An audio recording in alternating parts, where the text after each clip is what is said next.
2025 fue el año en que los trolls de Bitcoin, consiguieron todo lo que querían. ETFs, adopción institucional, hasta un gobierno en Estados Unidos favorable a las cripto.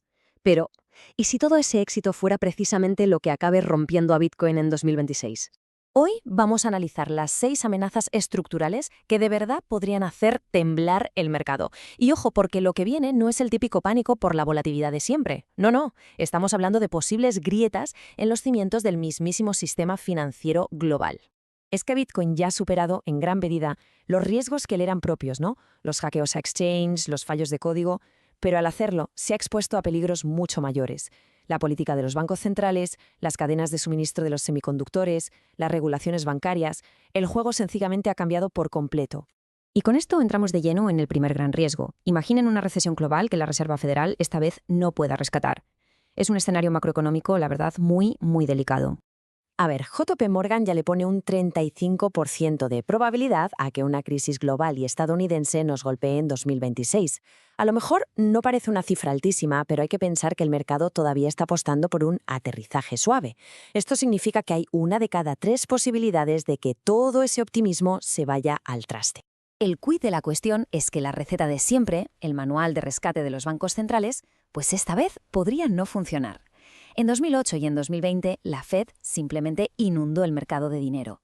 Pero ahora, con una inflación que sigue ahí pegajosa, están en una trampa. Si bajan los tipos de interés, la inflación se dispara.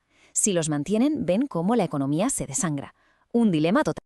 Y esto es absolutamente crucial porque el precio de Bitcoin se mueve al ritmo de la liquidez global. Como se ve en el gráfico, su precio ha seguido la oferta monetaria global M2 en un 83% del tiempo. Si la Fed no puede darle a la máquina de imprimir dinero para salvar la situación, el principal motor de Bitcoin en los últimos ciclos simplemente no va a estar. Pero la presión no viene solo del panorama macro. A esto se le suma una crisis que se está gestando dentro del propio ecosistema de Bitcoin, la crisis de deuda de los mineros. Es que la deuda de la industria minera ha subido, agárrense, un 500% en el último año. Una auténtica barbaridad. ¿Y para qué? Pues para comprar máquinas de última generación, apostándolo todo a que el precio de Bitcoin se mantendría por las nubes para justificar esa inversión. Claro, pero con el halving los ingresos se cortan por la mitad. Y de repente, esa apuesta se vuelve súper arriesgada. Se calcula que si el precio de Bitcoin cayera a los $60.000, casi el 40% de toda la red dejaría de ser rentable. Así de simple. Esto los deja entre la espada y la pared, con dos opciones malísimas. O venden sus reservas de Bitcoin para pagar las deudas, lo que metería una presión vendedora enorme en el mercado, o directamente cuelgan los guantes, abandonan la minería y se pasan a sectores más estables, como el alojamiento de datos para inteligencia artificial. Este gran éxodo del hash rate podría dañar seriamente la confianza en la seguridad de la red. Vamos ahora con el mayor tenedor corporativo de Bitcoin del mundo, MicroStrategy. Y es que ha construido toda su estrategia sobre una estructura de apalancamiento que es, cuanto menos, compleja y bastante frágil.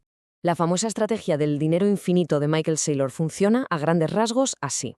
Emiten deuda casi sin intereses. Con ese dinero compran Bitcoin. El precio de su acción sube por la revalorización de BTC. Y luego usan esas acciones infladas como garantía para pedir más deuda.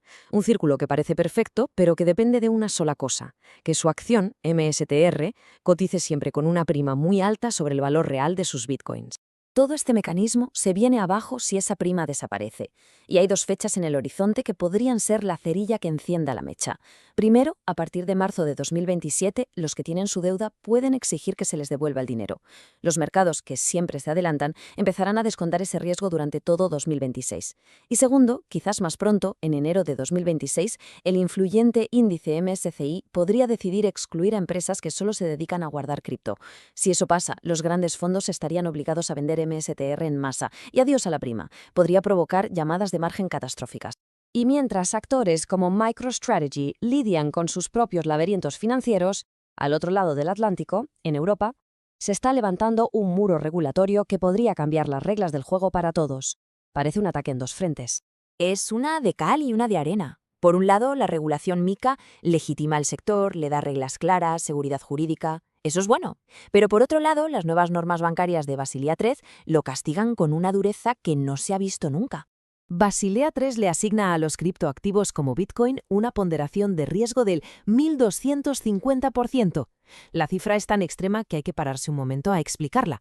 En la práctica, esto significa que por cada euro de Bitcoin que un banco europeo quiera tener, tiene que guardar otro euro de su propio capital en una caja fuerte. Esto, lógicamente, anula cualquier posible rentabilidad y hace que sea económicamente imposible para la banca tradicional tocar el activo. Es, en la práctica, un bloqueo económico en toda regla. El quinto riesgo no es financiero, sino físico. Está en la base de todo, en la cadena de suministro del hardware. El modelo de seguridad de Bitcoin al completo depende de ella, y es preocupantemente frágil. Resulta que toda esa cadena depende básicamente de dos puntos críticos en el mapa. Primero, la empresa SML en los Países Bajos, la única del mundo que fabrica las máquinas para crear los chips más avanzados. Y segundo, TSMC en Taiwán, que usa esas máquinas para producir más del 90% de esos semiconductores. Cualquier conflicto geopolítico, una sanción comercial, un desastre natural en cualquiera de esos dos sitios, y la producción de nuevo hardware de minería se podría congelar durante años. La seguridad de la red se quedaría estancada, dependiendo de máquinas cada vez más viejas e ineficientes. Y llegamos al último riesgo, una amenaza que hoy por hoy parece ciencia ficción, pero cuyo impacto podría ser muy real. Se trata del riesgo narrativo de la computación cuántica. A ver, que quede muy claro. La tecnología para romper la criptografía de Bitcoin no va a existir en 2026, ni de lejos. El problema no es la tecnología, es el miedo, la narrativa. Los mercados no operan sobre la realidad, sino sobre expectativas. Y en cuanto empiecen a salir titulares alarmistas sobre criptografía postcuántica, el pánico podría crear una profecía autocumplida de ventas, aunque la amenaza real esté a décadas de distancia. En definitiva, aquí están los 6 riesgos: una recesión global sin rescate de la Fed, la crisis de deuda de los mineros, un posible desapalancamiento forzoso en un actor clave como MicroStrategy, el muro regulatorio en Europa, una cadena de suministro de hardware que pende de un hilo y la potente narrativa del miedo a la computación cuántica. Bitcoin ha dejado de ser un experimento para convertirse en un activo macroeconómico, y eso lo expone a riesgos sistémicos muy reales. Sin duda, el 2026 va a poner a prueba la resistencia de esta red como nunca antes.